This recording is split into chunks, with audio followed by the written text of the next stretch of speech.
Hi, my name is Avery Greer, and I'm in the English 1102 2025 fall semester. Let's go ahead and get started.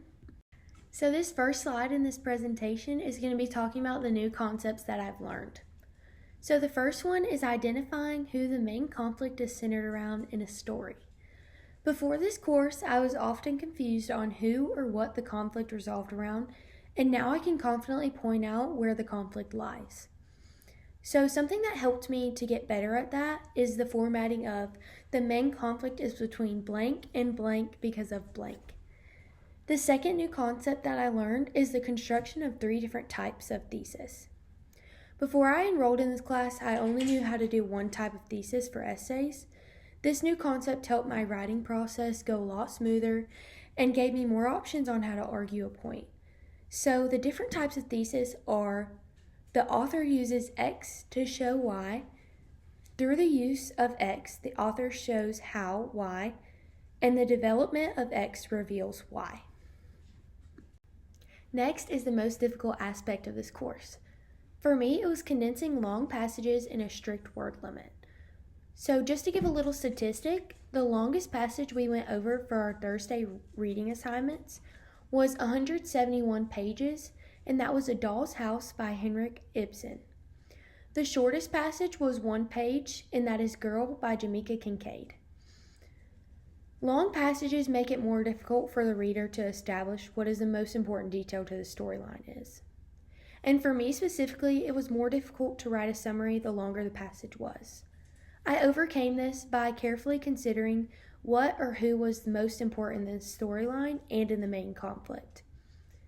This careful evaluation made it a lot easier for me to stay within the required word count, so in return I can receive full credit, but at times it was still difficult for me. Now we're going to be taking a look at my study schedule. So for the weekly assignments, which were due on Thursdays, I would spend 30 minutes a day on weekdays to review readings. I would study and take notes on the recorded Teams meetings at least 2 to 3 times a week. Review finished work as well as read it aloud to correct grammar errors. For my major essay, which was due on November 30th, I would study the materials as well as the specific short story to create a rough draft. And same for the weekly assignments, I would study and take notes of the recorded Teams meetings at least 2 to 3 times a week, and then I would review finished work as well as read it aloud to correct grammar errors. I would also like to add that with any assignment, I like to check discussion forum daily, and I found that this really helps me study and understand concepts better when similar questions to mine are being answered. And on to the 5th slide, talking about the surprising concept. So one major aspect of the course that surprised me was the grading rubric. So per the English 1102 syllabus, there are 3 levels to grades that are assigned. Level 1 is a 0, Level 2 is a 60, and Level 3 is a 100. As a dual-enrolled high school student, I am very familiar to the partial grading that most teachers use, as well as my previous Gordon classes. I've never heard of a grading rubric that is this rigorous, and it is definitely one of the concepts that surprised me the most when entering this course. On to my last and final slide, I have 4 comments that I would like to make. The first one is that it's a fairly manageable course. Every Thursday at 11:59, we knew that there would be an assignment, and I just really appreciate a strict schedule and not much change from that other than the major paper, and there was only 1 of them.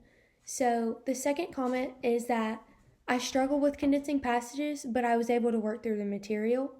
That just really tells you that even though I had a conflict and a difficulty that was very specific towards me, I was able to work through it with the help of the forum, other classmates, and really just clarification.